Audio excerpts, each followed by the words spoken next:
চট্টগ্রামের হামজারাবাদ এলাকায় নির্বাচনী প্রচারণায় দুর্বৃত্তদের গুলিতে আহত হয়েছেন চট্টগ্রাম ৮ আসনের বিএনপির মনোনীত প্রার্থী এরশাদুল্লাহ।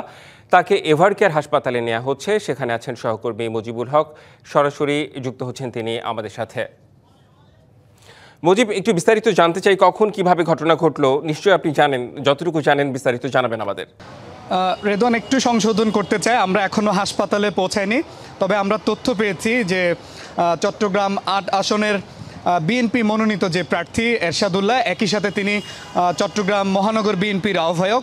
তিনি আজকে চট্টগ্রামের হামজারবাগ এলাকায় তিনি নির্বাচনী যে প্রচারণা, সেই প্রচারণায় গিয়েছিলেন।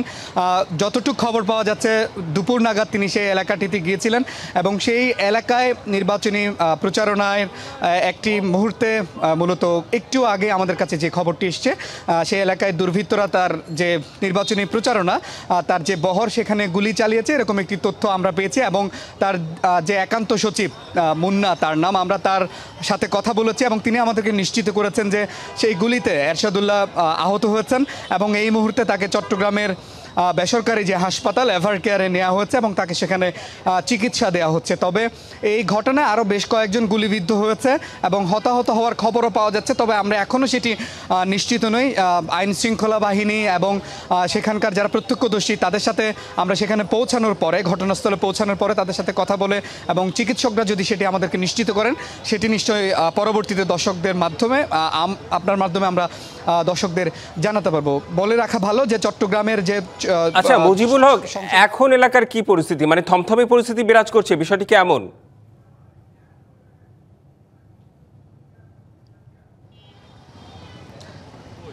ঠিক তেমনই খবর আমরা পাচ্ছি রেদওয়ান। বিশেষ করে যে এলাকাটিতে গোলাগুলির ঘটনা করেছে, হামজারবাগ এলাকা, এমনিতেই রাজনৈতিকভাবে সেই এলাকায় এর আগে আমরা দেখেছি যে আওয়ামী লীগের সময়ে বিএনপি, আওয়ামী লীগের পক্ষে বিপক্ষে পাল্টাপাল্টি সেইখানটাতে আসলে গোলাগুলির ঘটনা সহ নানান সময় হানাহানির ঘটনা ঘটতো।